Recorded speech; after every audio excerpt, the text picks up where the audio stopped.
दै छौ सुबह हो शाम कैसन मैया कनिया करैली गारी दै छौ सुबह हो शाम मार पीट के हमारा के मैयो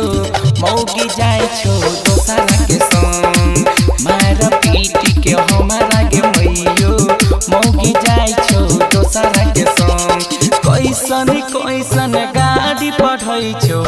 उठ के छौ मैया कुली खानदान उठ के छौ मैया कुली खानदान कैसन कैसन गाड़ी पढ़ै छौ उठ के छौ मैया कुली खानदान मार पीट के हमारा के मैयो जाय छौ मौगी दोसरा के संग मार पीट के हमारा के मैयो जाय छौ मौगी दोसरा के संग जाय छौ मौगी दोसरा के संग दोसरा के संग डीजे शिवा मार पीट के हमारा के मैयो मौगी जाय छौ दोसरा के संग दोसरा के संग की हम बताइयो टोला समाज में अगवा साला रहबै मान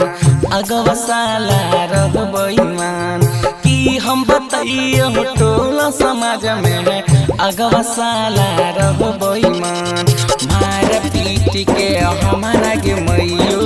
मौगी जाय छौ दोसरा के संग मार पीट के हमारा के मैयो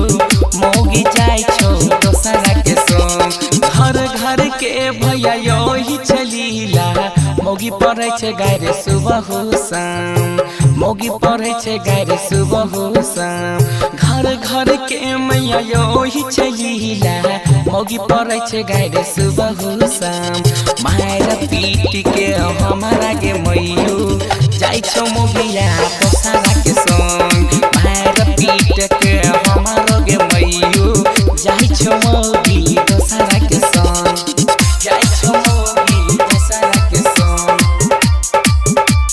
दोसरा के संग डीजे शिवा के हमारा के मैयो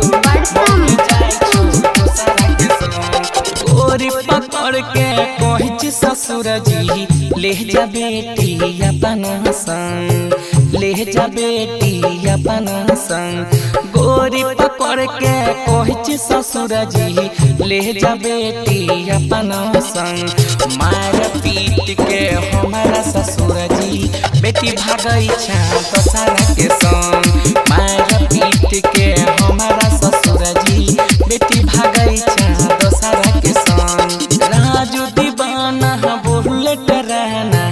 करे छै हल्ला गावी गाँव करे छै हल्ला गावी गाँव राजू दीवाना बुलेट रहना करे छै हल्ला गावी गाँव मार पीट के हमारा के मैयो भागे छौ मौगिया दोसरा के संग मार पीट के हमारा के मैयो भागे छौ मौगिया दोसरा के संग।